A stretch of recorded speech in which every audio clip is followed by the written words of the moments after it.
उस काबीना के फैसले की एजेंडे पे वो मामला नहीं था, उसकी कोई समरी नहीं थी, उसका कोई वहाँ पर बहस नहीं हुई, उसकी रिकॉर्ड में क्या है किसी को पता नहीं है, वहाँ पर मामले को क्यों लाएगा किसी को पता नहीं है। इससे ज़्यादा वाज़ेह केस मैं नहीं समझता कि नैब की तारीख में कभी आया है। लेकिन आज तहफ़्फ़ुज़ देने वाला मुल्क का सुप्रीम कोर्ट है। मैं बिल्कुल कहता हूँ इमरान खान को कोर्ट के हाथे से गिरफ्तार करना गलत काम था। मुझे नहीं पता कानून क्या कहता है, लेकिन ये रवायात कानून से ज़्यादा अहम होती है। जहाँ पर अदल का मामला हो, रवायात ज़्यादा अहमियत रखती हैं कि कोर्ट कैसे फैसले करते हैं, अदल कैसे होता है। लेकिन उसका ये मतलब नहीं है, उसकी दुरुस्ती ज़रूरी थी उस मामले की। उसका ये मतलब नहीं है कि एक आदमी जो नैब के केस में तफ्तीश में हो, रिमांड में हो, उसको आप बरी कर दें, उसको आप बेल दिलवा दें। वो अदालतें ये कहें कि सिर्फ ये नहीं, किसी केस में इसको आप गिरफ्तार नहीं कर सकते। ये कौन सा इंसाफ है? मैं सुप्रीम कोर्ट को आसान रास्ता बताना चाहता हूँ जिसमें मुल्क का भला भी है और इमरान खान का भला भी है। कि इमरान खान का भला तो वो चाहते हैं, मुल्क का भला भी इसी में है। इस नैब को ख़त्म कर दें, इससे अवाम की जान छुड़ाएं। अभी मेरे सामने यहाँ पर एक बैंक के प्रेसिडेंट मिले, 12 साल से नैब की अदालत में चक्कर लगा रहे हैं, किसी ने सो मोटो नहीं लिया। किसी सुप्रीम कोर्ट ने ये नहीं कहा कि इनका केस सुने। मैं तो हर रोज कहता हूँ कि हमारे खिलाफ जो आपने केस बनाए हैं, जिनकी कोई हकीकत नहीं है, आप इन केसों को चलाएं, अवाम को बताएं कौन सी करप्शन हुई है। आप इमरान खान की तफ्तीश नहीं होने देते। मैंने 100 तफ्तीशें भुगती हैं, रिमांड काटा है, जेल काटी है। हमने कभी हम रोए धोए नहीं है। हमने कहा ठीक है, हम हक पर हैं, मुकाबला करेंगे। आज इमरान खान ने हिम्मत है तो बाहर आए, कहे मुझे तफ्तीश करें, अवाम के सामने कैमरे लगाकर तफ्तीश करें। किस बात से घबराते हैं? ये वो हकायक हैं जिस पर आज हमें सोचना पड़ेगा। क्योंकि ये मुमकिन नहीं है कि नवाज शरीफ के लिए इंसाफ का निज़ाम और हो, यूसुफ रज़ा गिलानी के लिए और हो, शहबाज शरीफ के लिए और हो, शाहिद अब्बासी के लिए और हो, और इमरान खान के लिए इंसाफ का निज़ाम दूसरा हो। तफ्तीश 3 बेडरूम रेस्ट हाउसेज में होती है, तफ्तीश 12 दोस्तों के साथ होती है। इसके जवाब कौन देगा? आज उससे बात यहां खत्म नहीं होगी। हमें पता है आज अदलिया क्या करेगी, लेकिन ये कीमत अदा करनी पड़ती है। जब आप असूलों पर खड़े हो, जब आप ये कहें कि मुल्क में इंसाफ का निज़ाम एक हो, क्या सुप्रीम कोर्ट इस बात का इल्म नहीं है कि उसके लगाए हुए निगरान जज की मौजूदगी में जो नवाज शरीफ साहब का केस हुआ, उसकी क्या हकीकत थी, जिसकी तारीख वापस लेकर इसकी कोई मिसाल नहीं है। तारीखें आगे दी जाती है, पीछे नहीं की जाती। तारीख वापस लाकर एन इलेक्शन के दौरान, हम इलेक्शन की बात करते हैं, जनाब इलेक्शन बड़े फेयर होने चाहिए। तो जब आप एक इस मुल्क के सीनियर तरीन सियासतदान को, एक पार्टी के रूए रवां को, आप एन इलेक्शन में तारीख वापस करके सुप्रीम कोर्ट के निगरान जज की मौजूदगी में जज को ब्लैकमेल करके आप फैसले करवाएंगे, उसकी दुरुस्ती कौन करेगा? उसका सुओ मोटो नोटिस कौन लेगा? यहाँ पर तो शाम को अदालतें खुलती हैं, अदालत की गाड़ियां भेजी जाती हैं, वेलकम किया जाता है अदालतों में। जब आप नैब के मुल्ज़िमों को वेलकम करना शुरू करेंगे तो आप पर कौन यकीन करेगा? ये आज हमारे मुल्क की आला तरीन अदलिया की हालत है। ये बदनसीबी है जिस मुल्क में इंसाफ का निज़ाम ना रहे, जिसमें इंसाफ की धज्जियाँ बिखेरते हुए नजर आएँ और बिखेरने वाले सुप्रीम कोर्ट के आला तरीन जज हों, वहाँ पर कौन अदालतों पर यकीन करेगा? क्या कभी ये सुओ मोटो नोटिस लिया गया कि नैब की अदालतों में क्या हो रहा है? 12-12, 15-15 साल से लोग यहाँ पड़े हुए हैं। उन लोगों का क्या कसूर है जो 5-5 साल नैब की जेलों में रहे हैं? क्या वो इमरान खान से कम इस मुल्क के शहरी हैं? क्या उनके इंसानी हकूक नहीं है? क्या वो आइन के तहत उनको ये हक हासिल नहीं है कि उनको भी इंसाफ मिले, उनको भी 3 कमरे के रेस्ट हाउस मिले, उनको भी 12 दोस्तों की मौजूदगी में तफ्तीश हो? आप किस तरफ जा रहे हैं? आज सुप्रीम कोर्ट को इस मुल्क की अवाम से माफ़ी मांगनी चाहिए अपने इस रवैये पर, क्योंकि आज इंसाफ के निज़ाम पर यकीन उठ गया इस मुल्क की अवाम का। यहाँ पर आप एक जत्था रख लें, ना आप गिरफ्तार हो पाएंगे, ना अदालत आपका फैसला कर पाएगी। आज ये इस हालत पे हमारा मुल्क पहुंच गया जहां पर फौज के हेडक्वार्टर महफूज ना हो, फौज के आला तरीन अफसरों के घर महफूज ना हो और वहां को सुनने वाला ना हो। इस बात का सू मोटो नोटिस लेता ना इस मुल्क का सुप्रीम कोर्ट, पूछता कि ये क्या हुआ है। ये वो हकाइक हैं, बड़े तल्ख हकाइक हैं। ये बदनसीबी है कि आज हमारा मुल्क इस हालत को पहुंचा है। तो मैं फिर कहूँगा, जहाँ इंसाफ के निज़ाम से अवाम के एतमाद उठ जाए वो मुल्क जिंदा नहीं रह सकते। ये हमारे दीन का बुनियादी असूल है, हमारे आइन का बुनियादी असूल है, ये पूरी दुनिया में जमहूरियत का बुनियादी असूल है।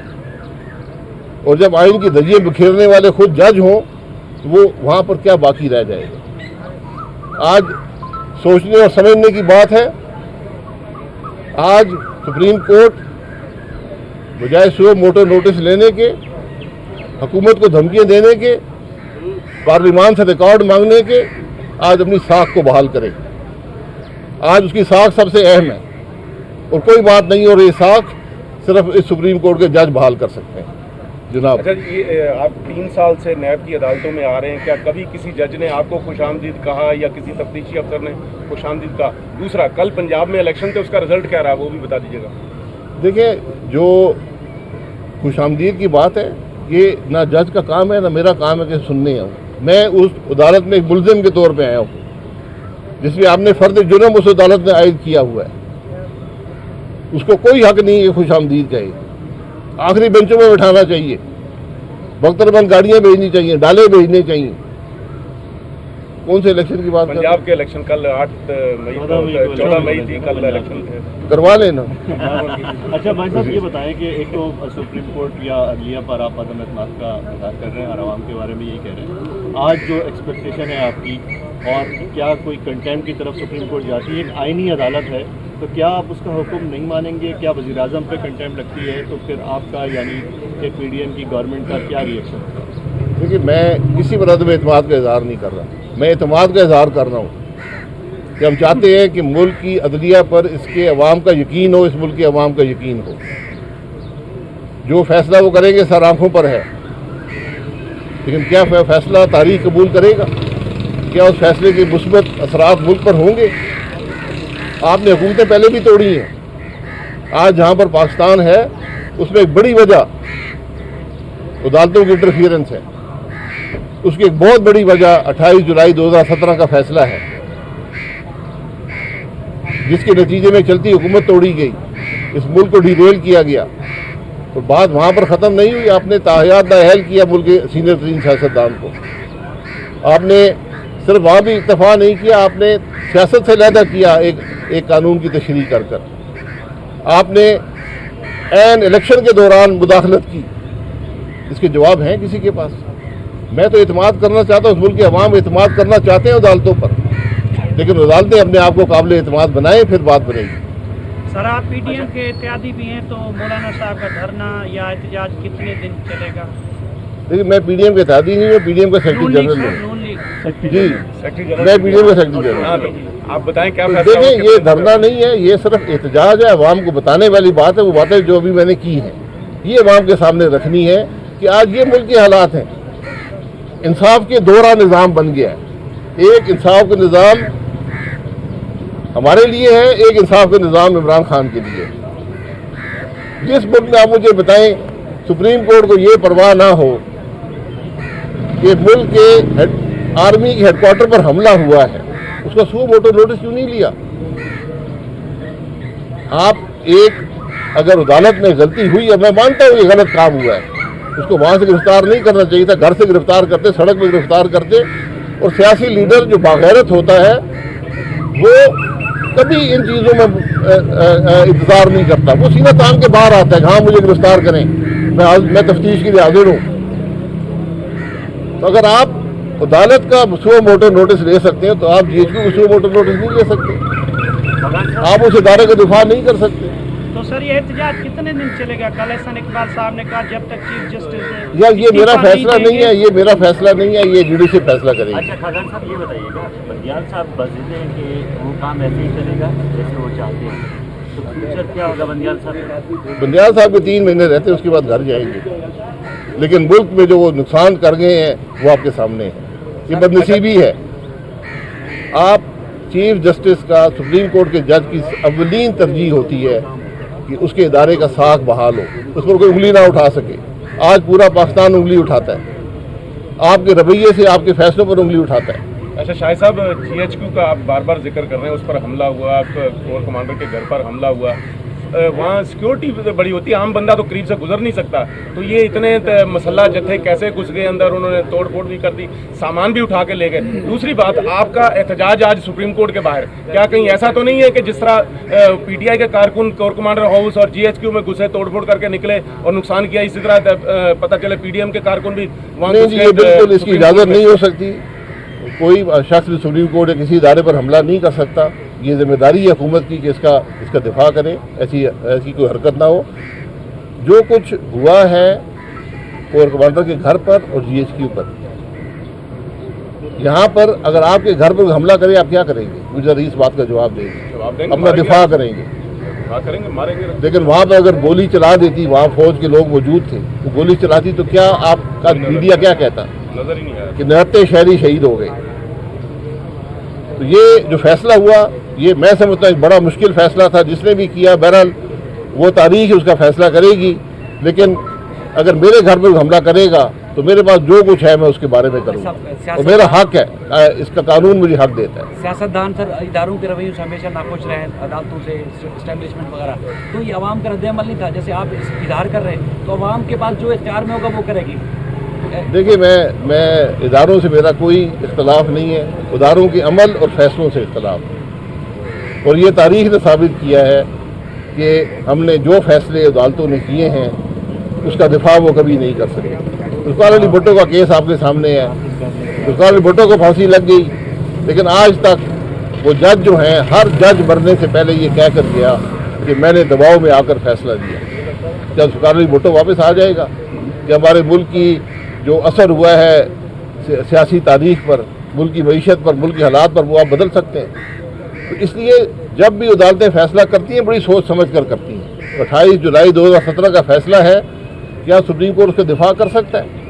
आपने एक आदमी को, इस मुल्क के वज़ीर-ए-आज़म को, सीनियर तरीन सियासतदान को 20,000 दिरहम की रकम 9 साल पहले अपने बेटे की कंपनी से न लेने पर नाअहल किया।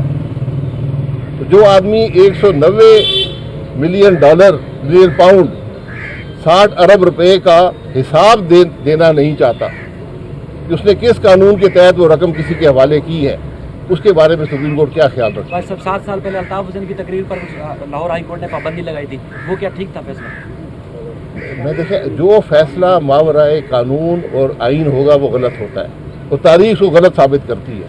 उस वक्त शायद आप भी खुश हुए, मैं भी खुश हुआ हूँ, लेकिन तारीख उसे गलत साबित करती है।